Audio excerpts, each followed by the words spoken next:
আলহামদুলিল্লাহ, মাশাআল্লাহ। আজকে থেকে আমার আব্বাজান আরবি পড়া শুরু করেছে। সবাই অবশ্যই আমার বাবাটার জন্য দোয়া করবেন, যেন মানুষের মতো মানুষ হয়।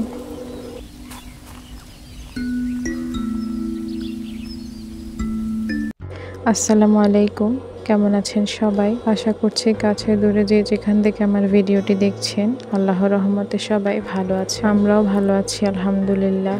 প্রতিদিনের মতো আজকেও সারাদিনের কিছু মুহূর্ত নিয়ে আজকের ভিডিওটা সাজিয়েছি। আশা করছি আপনারা আমার সাথেই থাকবেন। তো আজকে থেকে আমার ছেলের সাথে আমারও একটা নতুন জার্নি শুরু হলো। আজকে প্রথমবারই ওকে আমি আরবি পড়তে দিয়েছি। খুব ভোরবেলায় ওর বাবার সাথে মসজিদে চলে গিয়েছে, এবং যদিও আমার ছেলেও খুব এক্সাইটেড ছিল, যার জন্য তার বাবার আগে আগেই সে চলে যাচ্ছিল মসজিদে। মাশাআল্লাহ।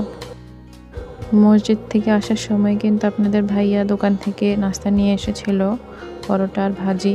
মাঝে মাঝেই ও এমন করে, যাতে আর কষ্ট করে আমাকে বানাতে না হয়। আমিও খুবই খুশি হয়েছিলাম, এমন রেডি রেডি নাস্তা পেলে কার ভালো না লাগে বলেন। তো এই ছিল আজকে সকালের নাস্তা, আলহামদুলিল্লাহ। তো নাস্তা করা শেষে আবার চলে আসলাম কিচেনে। দুপুরের রান্নার জন্য মাছ ভিজিয়ে নিচ্ছিলাম। এটা ছিল পাঙ্গাস মাছ। তো পাঙ্গাস মাছ ভুনা করব। সকাল থেকে মনটা যেমন ভালো ছিল, তেমনি আবার মনটা খুব খারাপও ছিল। এর একটা কারণ আছে, একটু পরই বলছি। তো এই তো মাছ ভেজানো শেষে আমি কিন্তু আমার আজকে রান্না করব যে তরকারিটা কেটে নিয়েছিলাম, সেটা এখন ধুয়ে নিব। ঘরে কিছুটা লাউ ছিল আর দুটো মূলা ছিল। তো ভাবলাম যেহেতু দুটো দিয়ে আলাদা আলাদা কোনো তরকারি হবে না, অল্প একটু হবে, তার জন্য আমি ভাবলাম যে দুটোকেই একসাথে করে রান্না করে নিই, ডাল দিয়ে নিরামিষ তরকারি হয়ে যাবে। আর এমন নিরামিষ কিন্তু আপনাদের ভাইয়া খুবই পছন্দ করে, যার জন্য আমার মাঝে মধ্যে রান্না করা হয়, আমারও ভালো লাগে। তো ভাবলাম যে দুটোকে একসাথে করেই ডাল দিয়ে নিরামিষের মতো করে রান্না করে নিই। তো এই তো আমি সব কেটে কুটে সাথে পেঁয়াজও কেটে নিয়েছি, তারপর ধুয়ে নিচ্ছিলাম সব একসাথে। নিরামিষটা আমি রান্না করব বুটের ডাল দিয়ে। আমার আবার মসুর ডাল থেকে বুটের ডালটা খেতে একটু বেশি ভালো লাগে। দেখুন, আমি ডালের মধ্যে কিন্তু কিছু শুকনো মরিচ দিয়ে রেখেছিলাম। এর একটা কারণ হচ্ছে যে ডালের মধ্যে পোকা ধরে যায়, এই জন্য আমি দুটো শুকনো মরিচ দিয়ে রেখেছি যাতে পোকায় না ধরে।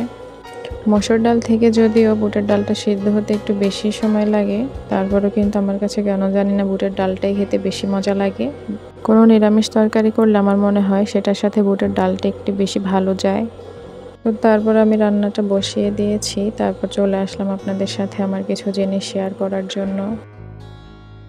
আগের দিন বাসার সামনে ফেরিওয়ালা এসেছিল, তো উনি দেখছিলাম যে অনেক ধরনের প্লাস্টিকের জিনিসপত্র নিয়ে এসেছিল, সবাই কিনছে। আমারও কিছু জিনিস দরকার ছিল, তো তার জন্য আমি কিছু জিনিস নিয়েছিলাম, সেগুলো আপনাদের সাথে শেয়ার করছি। প্রথমে নিয়েছিলাম আমি একটা জগটার দাম ছিল 100 টাকা, মোটামুটি ভালোই ছিল।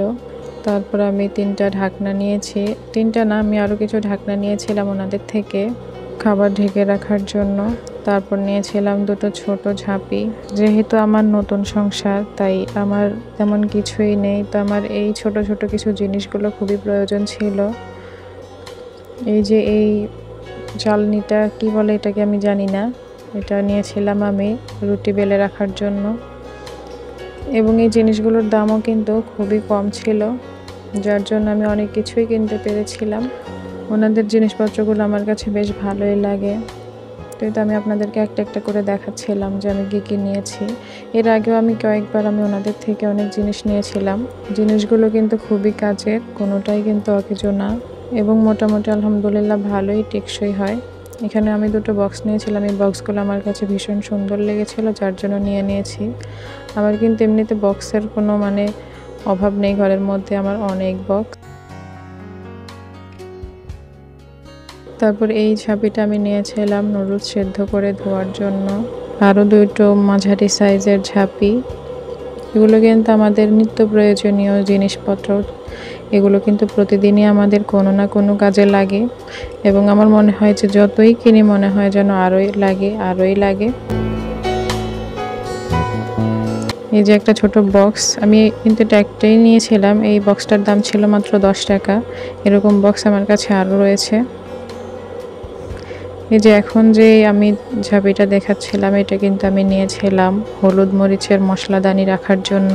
এগুলোর মধ্যে মশলার কৌটোগুলো সাজিয়ে রাখলে যেমন গোছানো লাগে তেমনি দেখতেও সুন্দর লাগে। তো এই যে এই দুটো কৌটো আমি নিয়েছিলাম, এরকম কৌটো আমার আরো রয়েছে যেগুলোর মধ্যে আমি হলুদ মরিচ রেখেছি। তারপরে মনে হয় যত দেখি ভালোই লাগে নিয়ে নিতে মনে চায়। তো এই তো এভাবে সাজিয়ে রাখবো।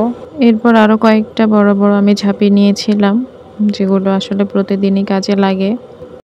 ওই যে বললাম যেহেতু নতুন সংসার, তো যেখানেই হাত দিই না কেন মনে হয় যেন এটা নেই তো ওটা নেই, এটা আছে তো ওটা নেই। মানে একটা সংসারে কি না লাগে, যত কিছুই কেনা হোক না কেন মনে হয় যেন আরো কিছুর কমতি রয়েছে। এটাই আসলে সংসার। যেহেতু আমি নতুন, তাই এখনো আমার অনেক কিছুই কেনা বাকি, অনেক কিছুই গোছানো বাকি। তো এই তো আলহামদুলিল্লাহ এগুলোই কিনেছিলাম, আমি আপনাদের সাথে শেয়ার করলাম। তো তারপর আমি এই ঝাঁপিটা নিয়ে এসেছি আমার হলুদ মরিচের বক্সগুলো সুন্দরভাবে সাজিয়ে রাখার জন্য। গুছিয়ে রাখার মধ্যে আলাদাই একটা শান্তি কাজ করে, আর কোনো কাজ গুছিয়ে করলে সেই কাজ কিন্তু তাড়াতাড়ি শেষও হয়ে যায়। তো যাই হোক, তখন কিন্তু আমার মন খারাপের কারণটা বলা হয়নি। আসলে আমি একটা ভিডিও আপলোড দিয়েছিলাম, যে ভিডিওটা আমার আবার ডিলিট করে দিতে হয়েছিল। 9 মিনিটের ভিডিওটা সম্ভবত, ওটাকে কিন্তু আবার ডিলিট করে দিতে হয়েছে। আসলে আমি ভিডিওটা যখন এডিট করি তখন ভিডিওটা ডাউনলোড করার সময় আসলে আমার ইনসাফিসিয়েন্ট স্টোরেজ দেখায় ফোনের মধ্যে।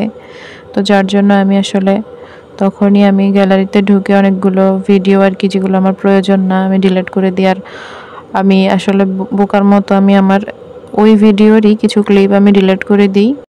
তো পরবর্তীতে কিন্তু আমি ভিডিওটা ডাউনলোড করি আর চ্যানেলে আপলোডও করে দিই, কিন্তু আর ওপেন করে দেখা হয়নি ভিডিওটা।